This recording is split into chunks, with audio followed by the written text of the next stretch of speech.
Muy buenas noches, mis amados hermanos, que el Señor les bendiga. Qué bendición podernos volver a reunir por este medio para poder escudriñar la palabra de Dios con un tema hermoso como todos los de la palabra, relacionadas con el amor del Padre, un amor que liberta, que sana y que restaura. Antes de iniciar nuestra enseñanza vamos a orar. Padre bendito, te damos gracias, Señor, en el nombre de Jesús por este día, porque hasta aquí, Señor, tú nos has ayudado, tú has sido nuestra roca de ayuda, Padre. Y, Señor, estamos agradecidos por ello, porque tú has guardado nuestras vidas, Señor, protegiéndonos, guardándonos, proveyéndonos, Señor, sanándonos, libertándonos y restaurándonos, Señor, además de darnos seguridad, consuelo, fortaleza, fe, Señor. Y por ello, Padre, te damos gracias. Gracias por ese amor tan grande que tú tienes para cada uno de nosotros, amor que es inmerecido, pero que tú, Señor, con toda tu gracia lo has derramado sobre cada uno de nosotros y lo derramas cada día, Señor. Padre, te damos gracias por el privilegio que tenemos en esta noche de podernos reunir para escudriñar tu palabra y seguir conociéndote, seguir conociendo también las riquezas de la herencia que tenemos en los santos, la esperanza a la que tú nos has llamado, Señor, y también, Padre, el poder que opera en nosotros, Señor, para nuestra bendición, Padre. Señor, en esta hora venimos pidiéndote que tu Espíritu Santo nos guíe a toda verdad, que rompa toda mentira y argumento y razonamiento falso que todavía haya en nosotros, que nos esté impidiendo conocerte, obedecer tu palabra y vivir en la vida abundante que tú tienes para cada uno de nosotros. Te pedimos, Señor, que tu Espíritu Santo abra nuestros ojos, nuestros oídos, pero por sobre todo nuestro corazón, para que tu palabra sea sembrada en cada uno de nosotros y produzca fruto y fruto en abundancia para gloria tuya y para bendición nuestra, Señor. Padre, ponemos este tiempo delante de ti, te damos gracias, Señor, porque sabemos que tu palabra no regresa vacía y que tú sembrarás en nuestros corazones esa palabra que necesitamos, Señor, para el día de hoy y para los días por venir, para que vivamos, Señor, la vida que tú quieres para cada uno de nosotros. Gracias, Señor, en el nombre de Jesús. Amén y amén. Muy bien, mis amados hermanos, buenas noches, bienvenidos a la transmisión, que el Señor les bendiga. Muchas gracias por darnos el privilegio de estar en contacto por este medio para poder escudriñar juntos la palabra de Dios. El día de hoy vamos a compartir acerca de un pasaje que se encuentra en Lucas capítulo del 17. La palabra de Dios dice lo siguiente: aconteció un día que él, Jesús, estaba enseñando y estaban sentados los fariseos y doctores de la ley, los cuales habían venido de todas las áreas de Galilea y de Judea y Jerusalén, y el poder del Señor estaba con él para sanar. Y sucedió que unos hombres que traían en un lecho a un hombre que estaba paralítico, procuraban llevarle adentro y ponerle delante de él. Pero no hallando cómo hacerlo a causa de la multitud, subieron encima de la casa y por el tejado le bajaron con el lecho, poniéndole en medio delante de Jesús. Al ver la fe de ellos, le dijo: hombre, tus pecados te son perdonados. Entonces los escribas y los fariseos comenzaron a cavilar diciendo: ¿quién es este que habla blasfemias? ¿Quién puede perdonar pecados sino solo Dios?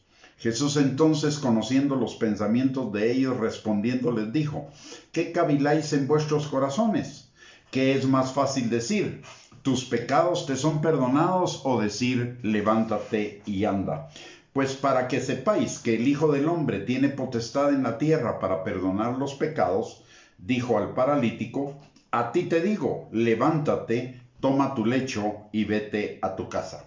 Al instante, levantándose en presencia de ellos y tomando el lecho en que estaba acostado, se fue a su casa glorificando a Dios. Y todos, sobrecogidos de asombro, glorificaban a Dios y llenos de temor decían: hoy hemos visto maravillas.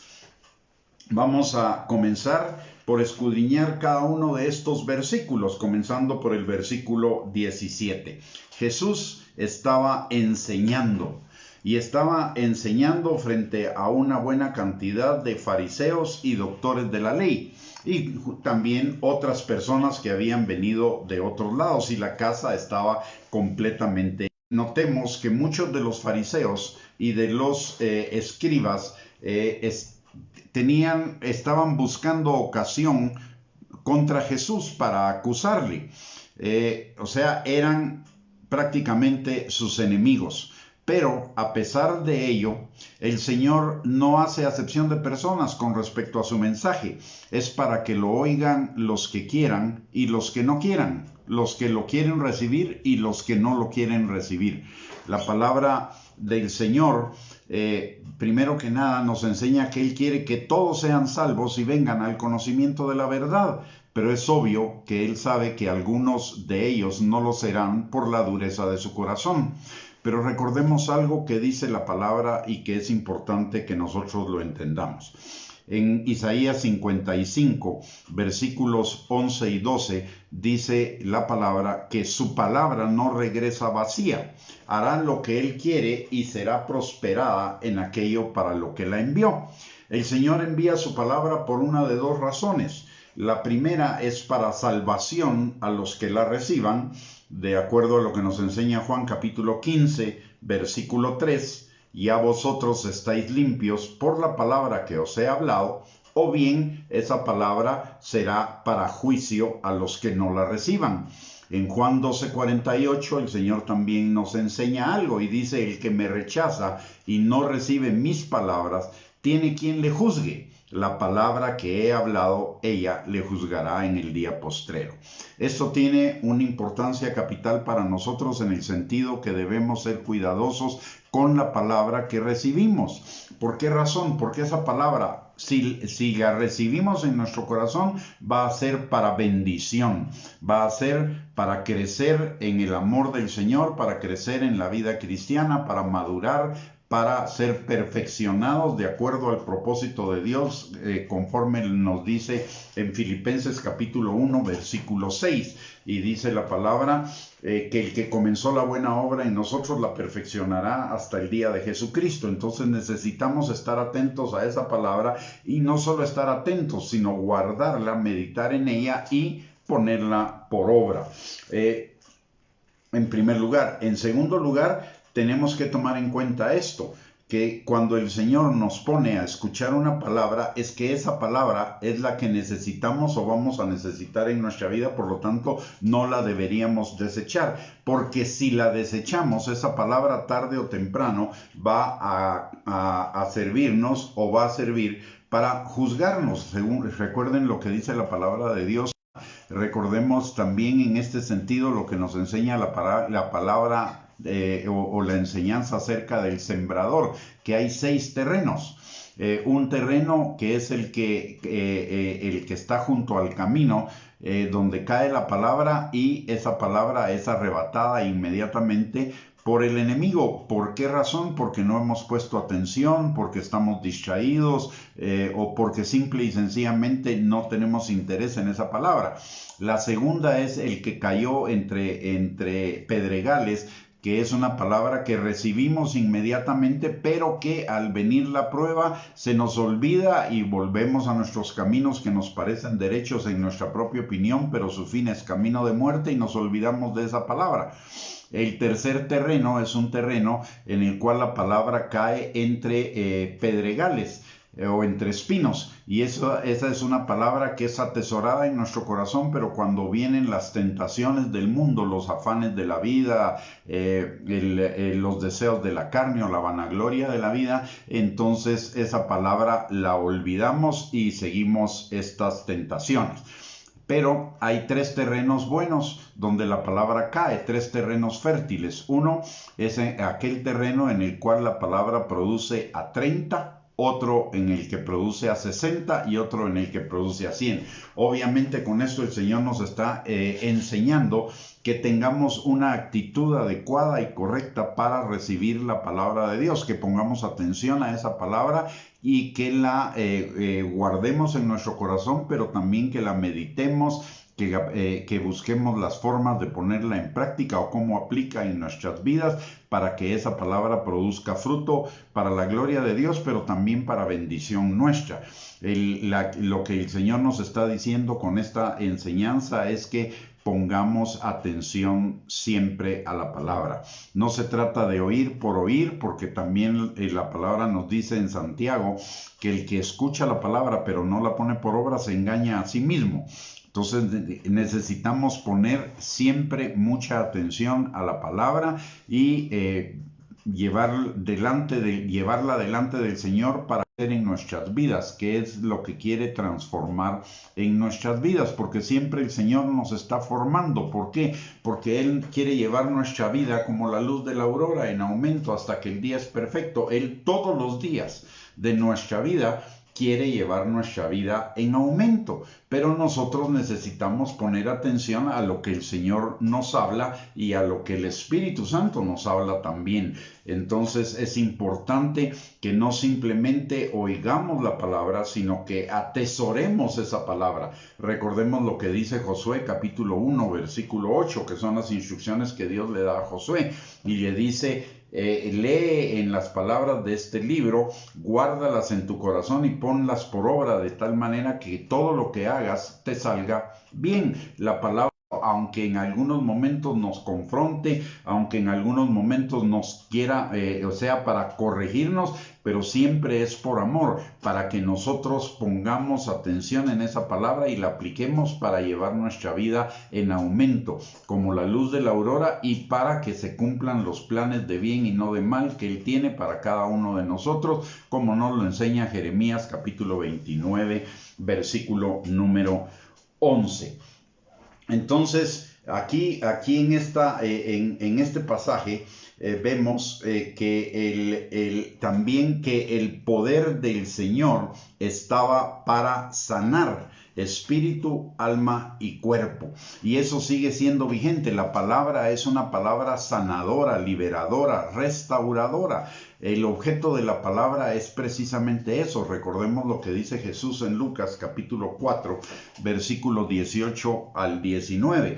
El Espíritu del Señor está sobre mí por cuanto me ha ungido para dar buenas nuevas a los pobres, sanar a los quebrantados de corazón, dar vista a los ciegos, liberar a los presos, sacar a los cautivos de la cárcel y predicar el año agradable del Señor. Es decir, la palabra de Dios siempre va a operar en nosotros. Si le ponemos atención, va a operar en nosotros para sanidad, para liberación, para restauración. Recordemos lo que dice también Hechos capítulo 10, versículo 38, en relación con Jesús, que Jesús es la palabra, porque Jesús es el verbo de Dios encarnado, que se hizo hombre. Entonces la palabra sigue teniendo ese poder. El poder que manifestó en Jesús es el mismo poder que sigue manifestando el día de hoy la palabra. En Hechos 10:38 dice que Dios ungió con el Espíritu Santo y con poder a Jesús de Nazaret, y éste anduvo haciendo bienes y sanando a todos los oprimidos por el diablo, porque Dios estaba con él. Y eso sigue siendo actual. La palabra del Señor es una palabra ungida con el Espíritu Santo y con poder para hacer bienes y sanar a todos los oprimidos por el diablo. Porque Dios está con su palabra, Dios respalda su palabra, Dios pone por obra su palabra sigue teniendo un poder creativo, un poder sanador, un poder liberador, un poder restaurador. La palabra del Señor no cambia, Él es el mismo ayer, hoy, por los siglos de los siglos. Entonces su palabra sigue teniendo ese poder.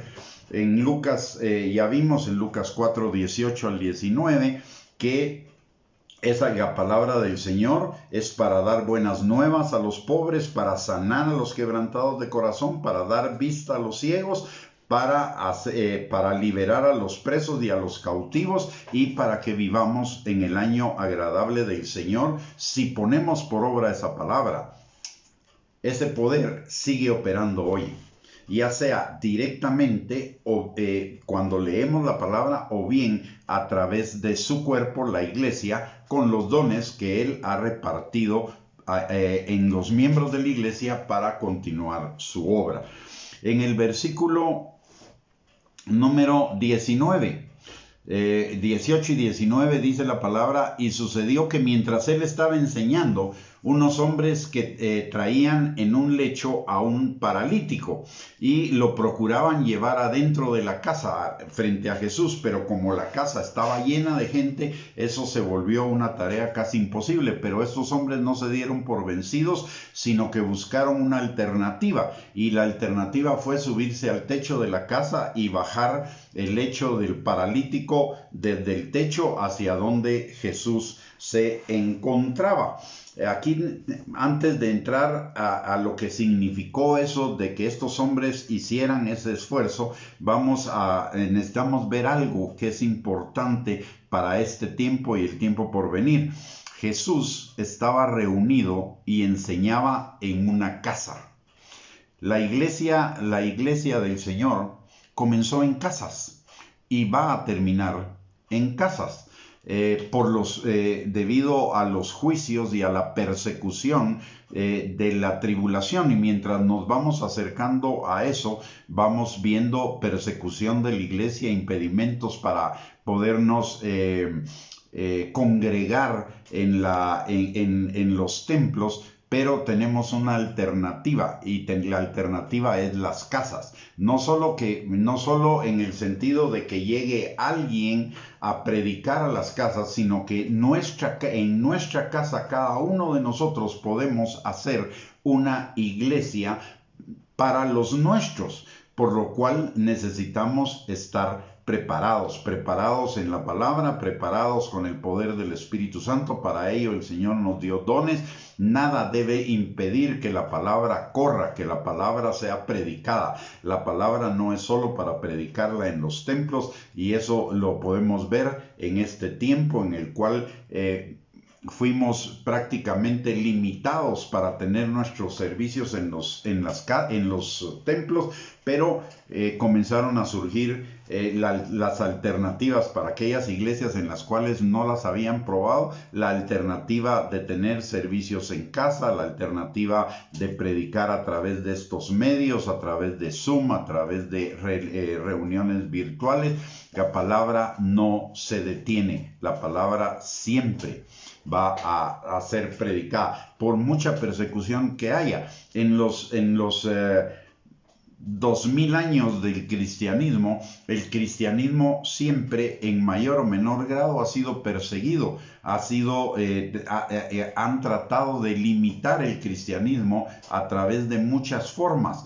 Tenemos, por ejemplo, la persecución de la iglesia primitiva. Tenemos también la persecución que se dio en los tiempos de la Edad Media a través de la Inquisición, y siempre la iglesia siguió para adelante. Por más esfuerzos que el diablo y el mundo hagan para eliminar la palabra de Dios, no lo van a lograr. Nos lo enseña la palabra de Dios proféticamente en los porvenir. La palabra de Dios nos enseña que el diablo, a través del anticristo y de todos sus seguidores, va a iniciar una persecución de la iglesia para acallarla, pero finalmente no la va a lograr acallar, número uno, y número dos, va a ser derrotado y vencido definitivamente. Así que la palabra no debe parar. Si no podemos predicarla en los templos, podemos predicarla cada uno de nosotros en nuestra casa para los nuestros. Podemos usar las redes sociales, y si las redes sociales en algún momento nos impiden el poder predicar la palabra, pues tendremos que hacerlo en las casas. La iglesia primitiva no necesitó de templos, nosotros no necesitaremos de templos. Eso no quiere decir que no nos congreguemos por ahora mientras podemos. Hagámoslo porque es un medio también de ser edificados, exhortados, consolados, enseñados en la palabra de Dios. Pero si se llega el caso, cada uno de nosotros nos podemos convertir en predicadores de la palabra en nuestras casas, para los nuestros y para nuestros vecinos. No debemos desestimar esa posibilidad. De hecho, el Señor ha estado, sin que nos demos cuenta o sin que nos diéramos cuenta, el Señor estuvo preparando este medio de las casas para la predicación de su palabra, porque desde hace más o menos 35 años surgió el movimiento celular de las iglesias, que se había quedado olvidado por algún tiempo y comenzó a tomar auge en muchísimas iglesias, y hay iglesias muy grandes que han crecido a base de estos grupos familiares. No debemos tenerlo como una forma de crecer la iglesia, lo debemos tener como lo que realmente son, un medio de predicar la palabra, de llevar la palabra a quienes la necesitan en el lugar donde se encuentren y en el lugar donde más se les facilite el escuchar la palabra. Es un medio bien importante que no debemos desestimar. Ahora veamos lo que sucedió con estos hombres que llevaron o con este paralítico al que lo llevaron estos hombres, que se subieron al techo de la casa donde estaba Jesús y que lo bajaron en medio de la gente y donde estaba Jesús.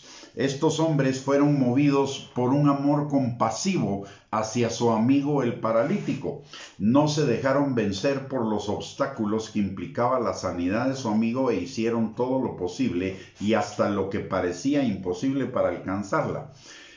Nosotros tenemos, la palabra de Dios nos enseña en Romanos capítulo 5, versículo 5, que el Señor ha derramado por su Espíritu Santo su amor en nuestros corazones, ese amor compasivo, y por ese amor compasivo no debemos de darnos por vencidos nunca cuando vemos una necesidad en alguien, una necesidad de sanidad, de restauración, de liberación, una necesidad de recibir la palabra, una necesidad de ser salvos. Debemos, por compasión, debemos hacer todo nuestro esfuerzo para llevarles la palabra. No debemos dejarnos vencer por el que dirán, por las cosas que parecen imposibles, o incluso por una actitud de rechazo de aquellos que necesitan la palabra. Recordemos que Jesús dijo que los forcemos a entrar, es decir, que seamos insistentes con ellos por amor.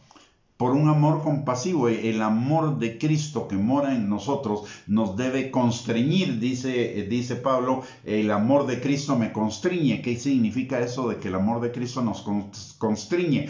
El amor de Cristo depositado en nosotros es el motor que nos debe llevar a hacer todos los esfuerzos que sean necesarios y posibles para hacer llegar la palabra a aquellos que la necesitan, tanto salvos como no salvos. Para los salvos, discipulándolos; para los no salvos, para evangelizarlos y que vengan al conocimiento de la verdad. Y eso es fe. Fe no es solo esperar que las cosas sucedan.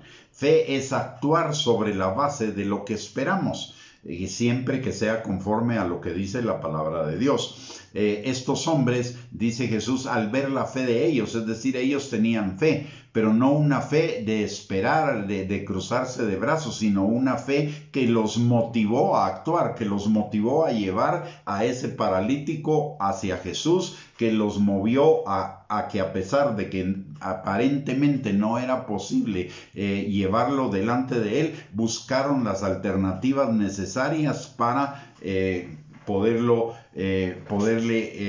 poner enfrente de Jesús. La fe, ese amor, esa fe se debe manifestar en ese amor compasivo, y esa fe y ese amor compasivo se debe manifestar en nuestras obras, en nuestros actos. La fe no es una cuestión teórica, la fe es una cuestión práctica, como nos lo enseña el libro de Santiago en el capítulo 2, versículo 14. En la traducción del lenguaje actual dice ese versículo, lo dice de esta manera: hermanos en Cristo, ¿De qué sirve que algunos de ustedes digan que son fieles a Dios si no hacen nada para demostrarlo?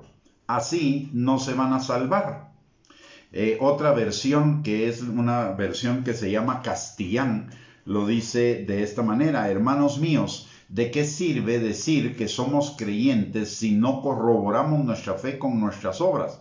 ¿Podrá salvar a alguien esa clase de fe?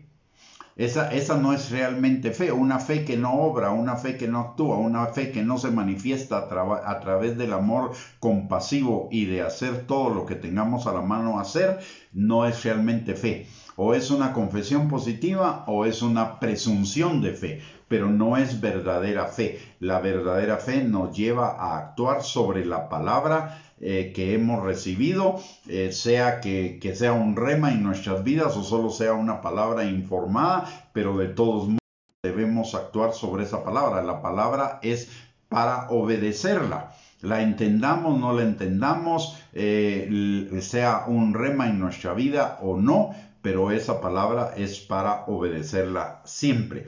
En Eclesiastés capítulo 9, versículo número 10 nos complementa esto que vimos en Santiago 2:14 y dice la palabra: todo lo que te viniere a la mano para hacer, hazlo según tus fuerzas, porque en el Seol, a donde vas, no hay obras, ni trabajo, ni ciencia, ni sabiduría. Una cosa que es importante y que en algunos hay confusión en este tiempo es algo que aquí lo vemos bien manifestado. No fue la fe de los hombres que llevaron a este paralítico la que sanó al enfermo, la que sanó al paralítico. La fe no hace el milagro. La fe cree en el milagro, pero el milagro viene de parte de Dios. Hay muchos que dicen, porque yo tuve fe, Dios hizo. No es cierto. De hecho, este hombre paralítico no dice la palabra que tuviera fe y sin embargo fue salvo y fue sanado. ¿Por qué?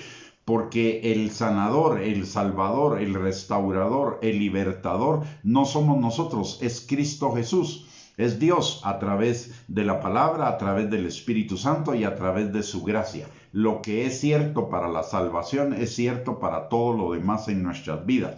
La salvación es por fe, es por gracia, por medio de la fe. O sea, la fe puede ser un canal, pero no es la que hace el milagro. El que hace el milagro es Dios a través de su gracia, a través de su amor, a través de su misericordia.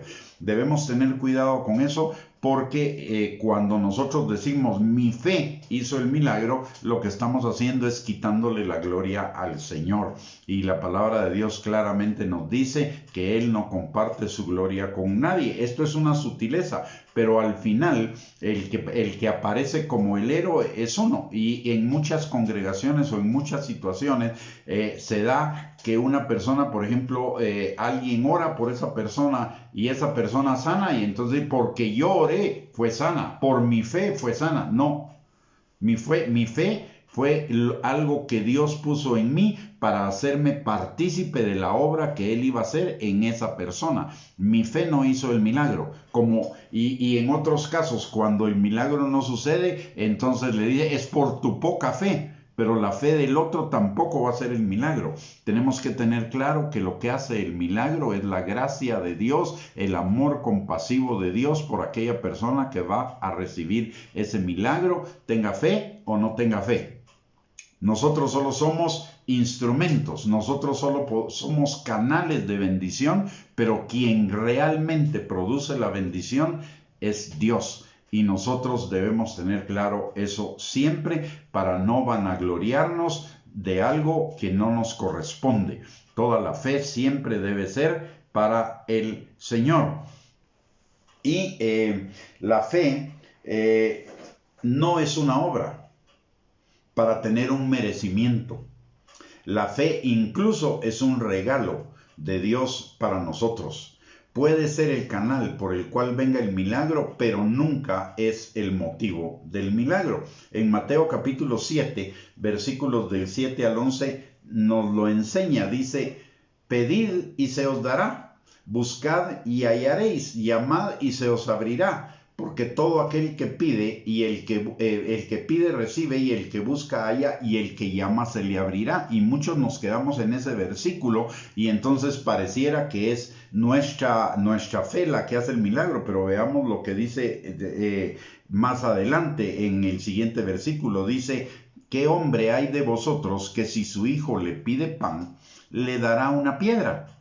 O si le pide un pescado, le dará una serpiente. Pues si vosotros, siendo malos, sabéis dar buenas dádivas a vuestros hijos, ¿cuánto más vuestro Padre que está en los cielos dará buenas cosas a los que le pidan?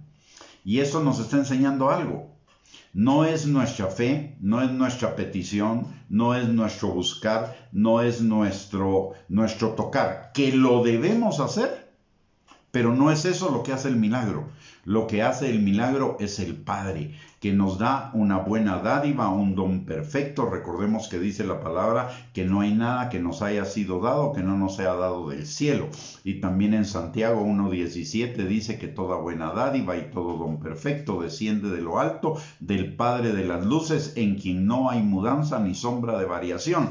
En la palabra de Dios encontramos muchísimos milagros que Jesús hizo a pesar de que la gente no creía.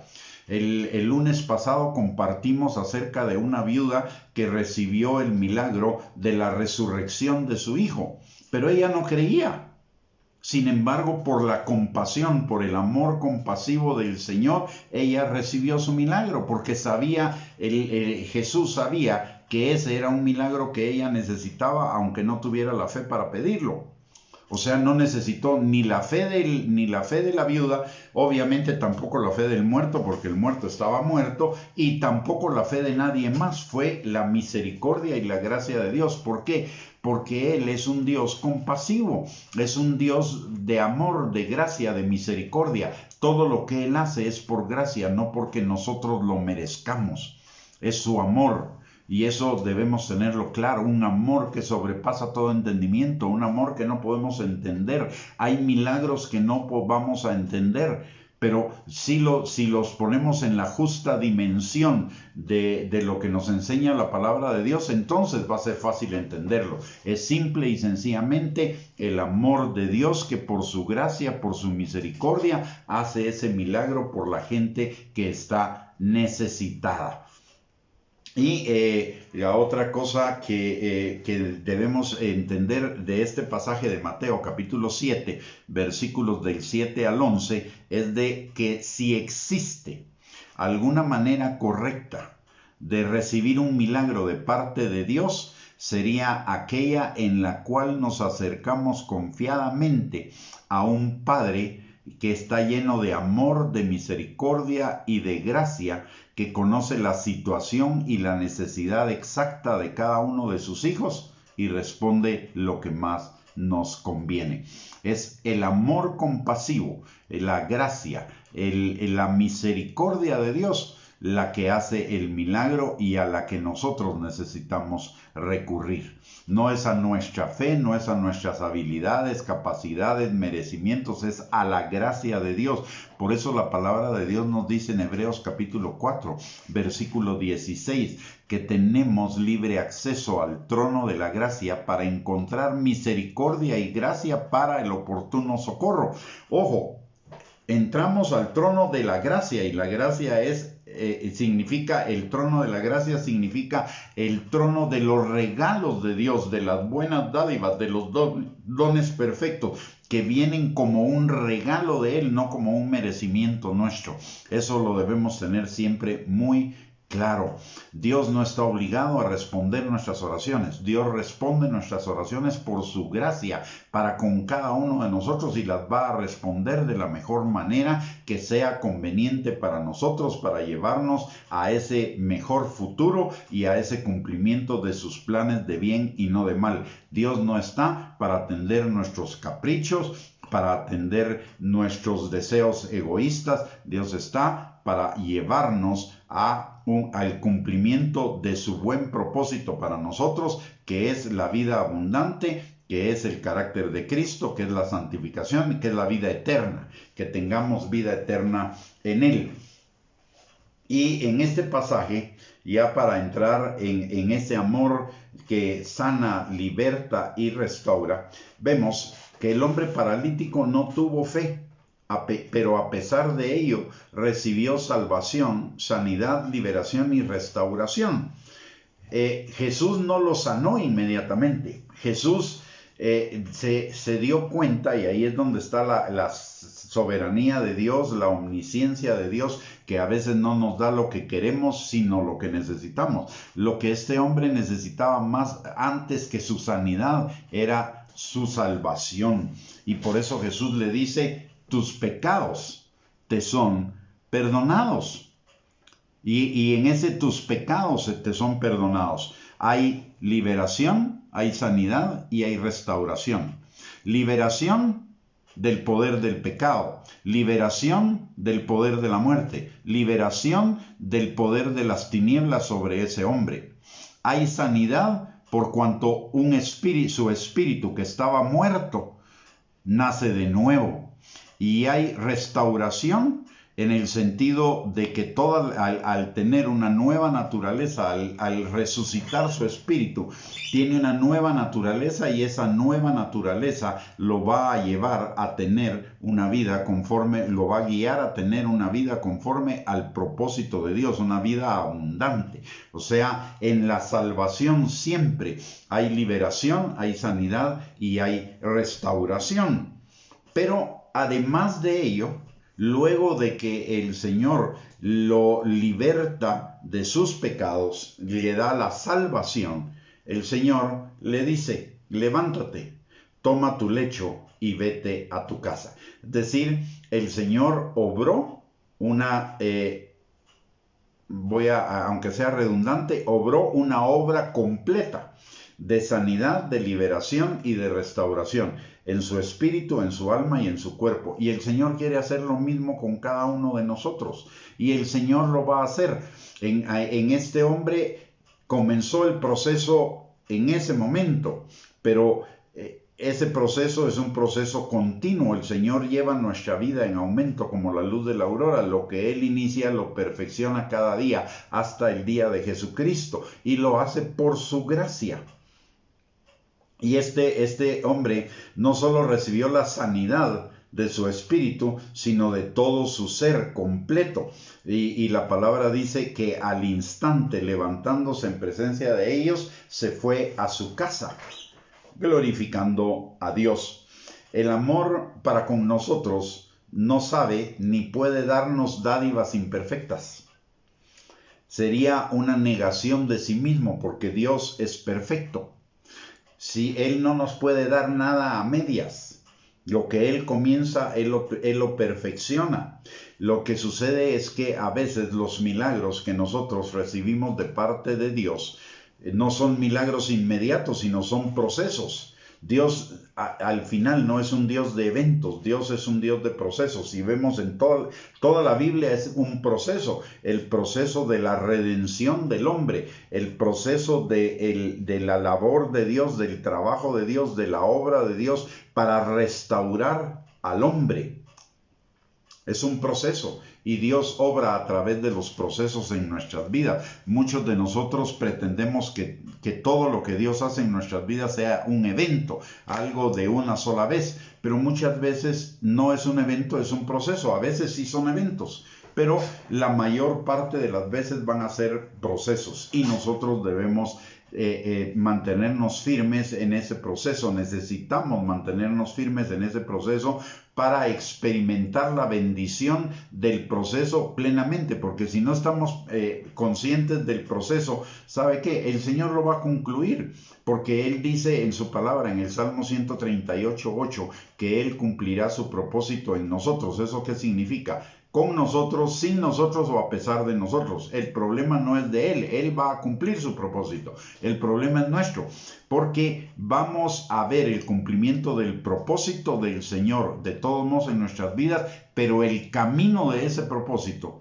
para nosotros va a ser mucho más difícil, porque no estamos viendo lo que deberíamos ver, el proceso de Dios, sino estamos ansiosos, estamos estresados, porque no vemos la respuesta completa, y muchas veces hasta estamos enojados con Dios, y eso nos impide vivir las bendiciones de Él, disfrutar las bendiciones de Él que estamos recibiendo en el proceso.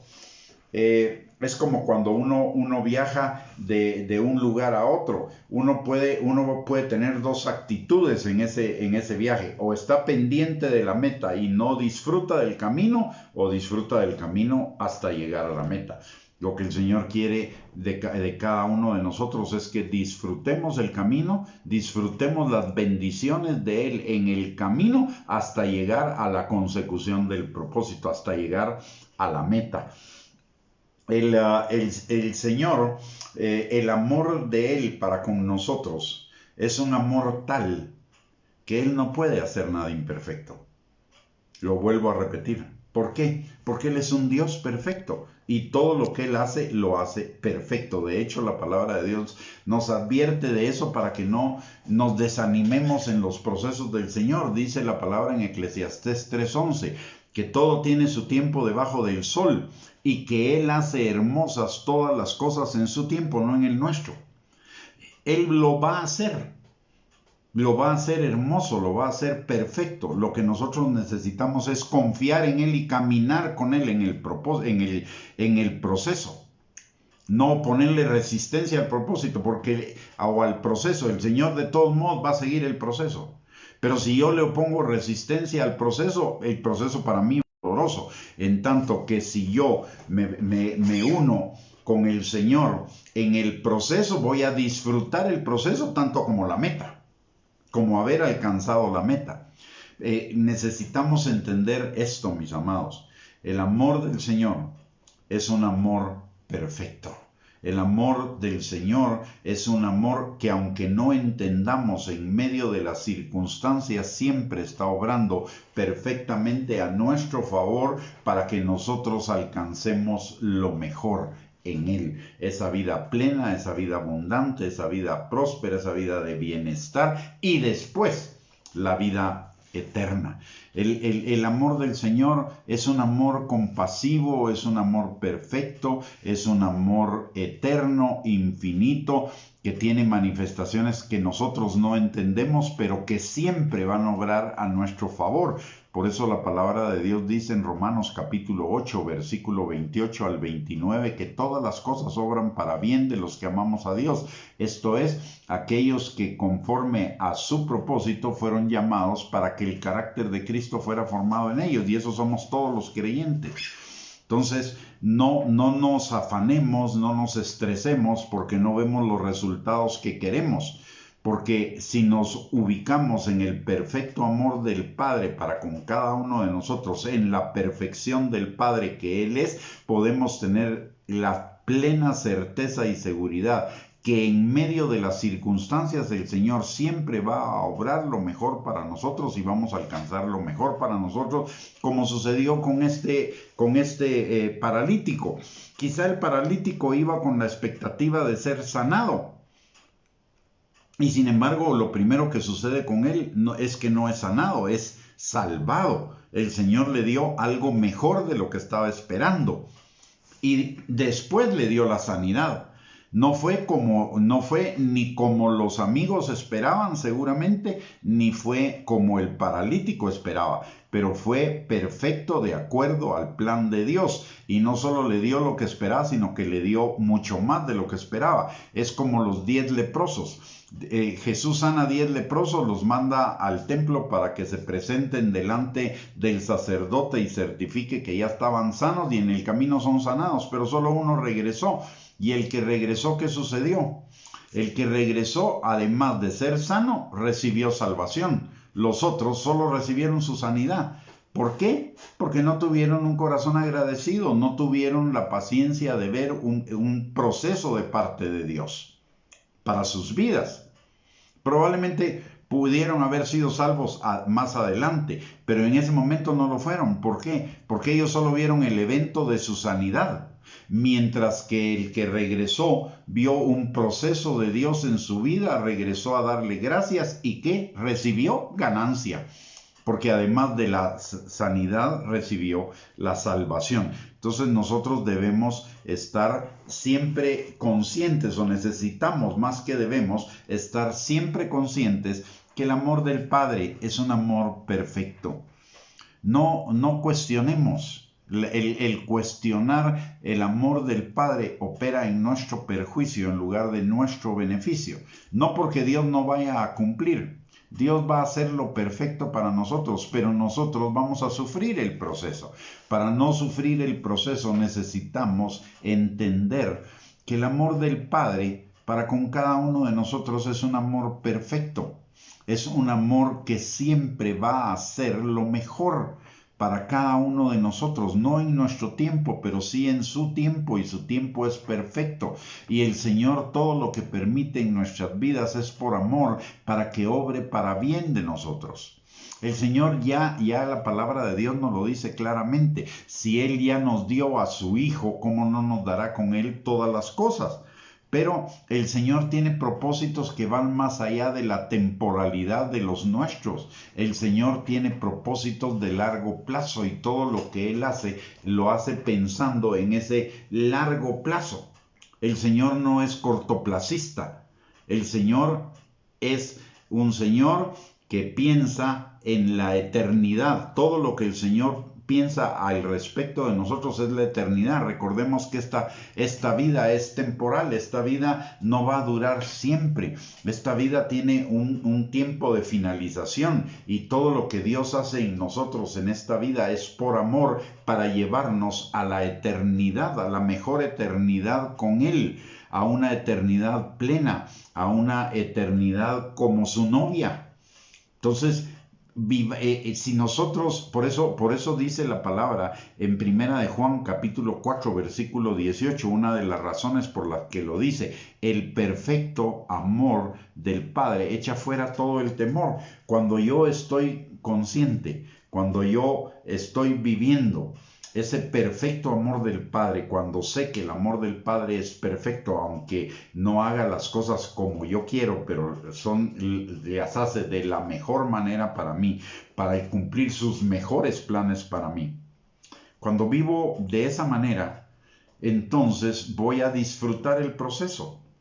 No voy a vivir en angustia, no voy a vivir en ansiedad, no voy a vivir en depresión, no voy a vivir en emociones negativas. Voy a tener vida plena. ¿Por qué? Porque voy a tener gozo, voy a tener paz, voy a tener paciencia, voy a tener dominio propio, voy a tener benignidad, bondad, mansedumbre, pero por sobre todo voy a disfrutar de ese amor perfecto de Él. Recordemos lo que dice Santiago capítulo 1 versículo 17, y recordemos que Dios es veraz y Él no puede mentir. Santiago 1:17 dice: toda buena dádiva y todo don perfecto desciende de lo alto, del Padre de las luces, en quien no hay mudanza ni sombra de variación. Y por lo que vimos en Mateo capítulo 7, versículo del 7 al 11, todo lo que Dios hace en nuestras vidas es para traer a nuestras vidas esos dones perfectos y esas buenas dádivas de su amor perfecto para con cada uno de nosotros. Miren, el milagro no lo es todo. A veces nosotros queremos un milagro. Por ejemplo, a veces tenemos un problema económico y queremos el milagro ya, de que el Señor venga y nos quite ese problema económico inmediatamente. Sin embargo, el Señor no lo hace de inmediato. ¿Por qué? Porque Él en el proceso, a Él no le interesa solo sacarnos de la deuda, a Él le interesa formarnos a nosotros de tal manera que no volvamos a caer en las situaciones de volvernos a endeudar, para que seamos liberados, sanados y restaurados de aquello que nos hizo endeudarnos anteriormente. Entonces el Señor lo va a hacer como parte de un proceso. Y le voy a contar una experiencia que yo tuve al respecto, solo para terminar. Resulta que cuando vine al Señor, tenía una deuda que a mí me parecía muy grande. Para el Señor no hay deudas grandes, para el Señor Él es más grande que cualquier deuda. Y entonces en ese momento yo le pedí al Señor que me ayudara a salir de esa deuda, y el Señor hizo un milagro y me proveyó de una manera sobrenatural para pagar la deuda. Y estuve sin deudas por un buen tiempo. Sin embargo, Posteriormente, caí en la trampa de usar una tarjeta de crédito no para compras y pagos inmediatos, sino para endeudarme. Y sucedió que tuve un pensamiento, bueno, voy a recibir dentro de tanto tiempo este dinero y entonces lo puedo usar ahorita y lo meto en la tarjeta de crédito y cuando venga ese dinero, entonces yo pago la tarjeta. Ahí me faltó paciencia, me faltó dominio, fe, para creer, para esperarme para cuando el Señor proveyera. Y usé mi propia mente, mis caminos que me parecían derechos en mi propia opinión y resulta que me endeudé. Y de repente el negocio que estaba esperando, que aparentemente era un negocio seguro de realizarse, el negocio que esperaba para pagar esa deuda, nunca se dio. Y yo me quedé con la deuda. Y volví a pedirle al Señor que me proveyera para pagar la deuda. Y el Señor me proveyó para pagar la deuda, pero no inmediatamente. Me llevó 6 años pagar esa deuda. Pero aprendí. Ahora tengo una tarjeta de crédito que nunca uso el crédito, sino que solo lo uso para no cargar efectivo y cuando llega el tiempo pago de inmediato, no gasto más de lo que sé que puedo pagar. Número 1, y me han venido cualquier cantidad de ofertas de tarjeta de crédito para que la reciba y simple y sencillamente las desecho. Solo necesito una con un límite de crédito suficiente que no va a poner en peligro el que yo pueda pagar cada mes y aprovecho los puntos que uno gana por compras con la tarjeta de crédito, pero no me endeudo. Aprendí a través de ese proceso de esos 6 años que me llevó pagar esa tarjeta, aprendí que mejor no me endeudo. Fue un proceso. El Señor de todos modos hizo el milagro, proveyó para que yo pagara la deuda, pero me llevó un proceso. A veces los procesos de Dios son necesarios para formarnos, para que aprendamos. El Señor siempre va a hacer el milagro, pero lo va a hacer en su tiempo, de acuerdo a su propósito y muchas veces como un proceso, porque Él tiene un amor compasivo para con nosotros y Él no quiere que nosotros estemos de problema en problema. El Señor quiere que nosotros aprendamos a no meternos en problemas. Y entonces a veces las cosas las hace como parte de un proceso.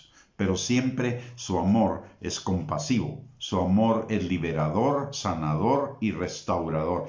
Siempre, todo lo que el Señor hace en nuestras vidas es para sanarnos, para liberarnos, para restaurarnos, para llevar nuestras vidas como la luz de la aurora en aumento hasta que el día es perfecto y para que se cumplan sus planes de bien y no de mal, para darnos un futuro y una esperanza. Siempre lo va a hacer así.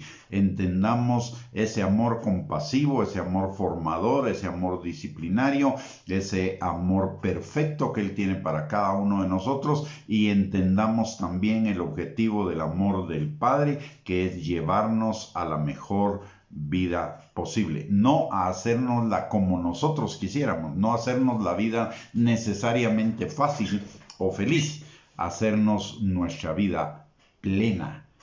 No se trata de cumplir nuestros deseos egoístas, se trata de que vivamos la mejor vida que Él tiene para cada uno de nosotros aquí en la tierra, pero entendiendo, por favor, que nuestra mejor vida no es ahora.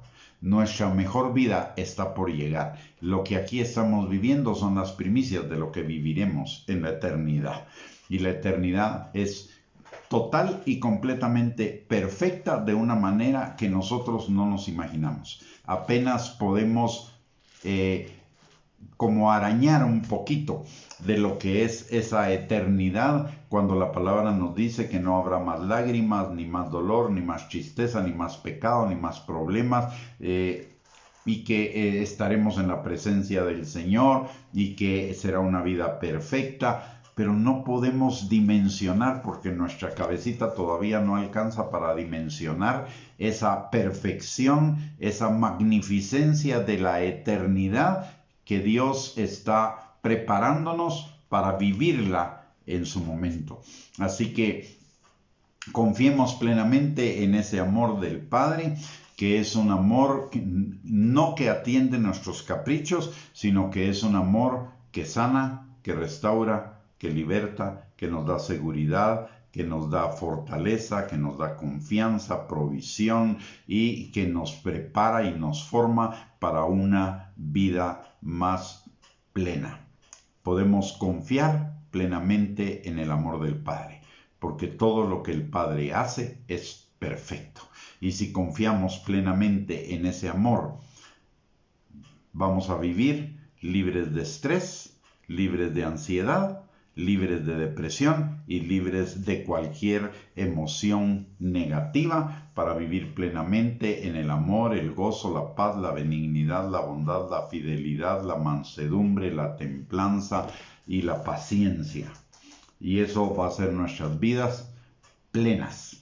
Muy bien, mis amados hermanos, hemos llegado al final de esta transmisión. Si fue de bendición para su vida, compártala con sus contactos en las redes sociales. Les recuerdo los recursos que Dios nos ha dado para edificar, exhortar y consolar nuestra fe. Nuestra página de internet www.reyesysacerdotes.net y el canal de YouTube @Gustavo Bianchi.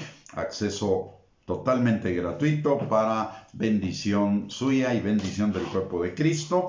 Así que ahí están a las órdenes. Y le recuerdo, nuestra próxima transmisión será el viernes a las 8 de la noche con otro tema para edificar, exhortar y consolar nuestras vidas. Vamos a terminar orando, dándole gracias al Señor por la vida de cada uno de nosotros y de los nuestros. Padre bendito, te damos gracias, Señor, en el nombre de Jesús, por este tiempo que tú nos has permitido, Señor, de poder escudriñar tu palabra y crecer en el conocimiento de ese amor perfecto, de ese amor, Señor, que sana, que restaura, que liberta, de ese amor, Señor, que nos da seguridad, certeza, protección, Señor, firmeza, Padre, ese amor, Señor, que provee, ese amor que hace todo, Señor, lo mejor para cada uno de nosotros, para llevarnos a esa eternidad maravillosa. Y mientras tanto, Señor, que nuestra vida vaya en aumento como la luz de la aurora hasta que el día sea perfecto, Padre. Gracias, Señor, por amarnos. Gracias por esta salvación tan grande.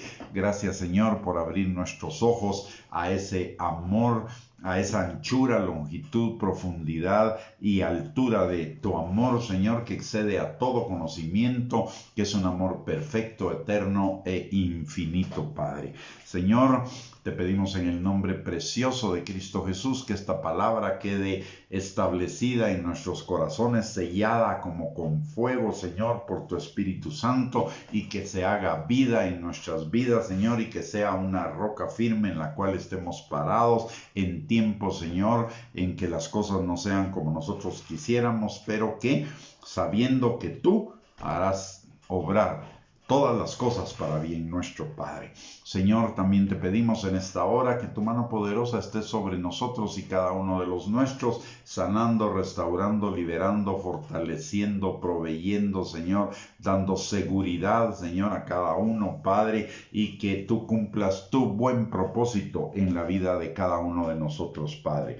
Señor, vuelve a ti a todos los que estén lejos de ti, y te pedimos también, Señor, en el nombre poderoso de Cristo Jesús, que tu palabra se haga vida en nuestras vidas y que cada día, Señor, sea un día de bendición, un día en el que veamos el cumplimiento de tus promesas, días de victoria, Señor, hasta que lleguemos a tu presencia, Padre. Gracias, Señor, en el nombre poderoso de Cristo Jesús. Amén y amén. Muy buenas noches, mis amados hermanos, que el Señor les bendiga, que tengan una linda noche, un abrazo y bendiciones para todos, y primeramente Dios, si Dios lo permite, nos veremos el próximo viernes a las 8 de la noche. Un abrazo.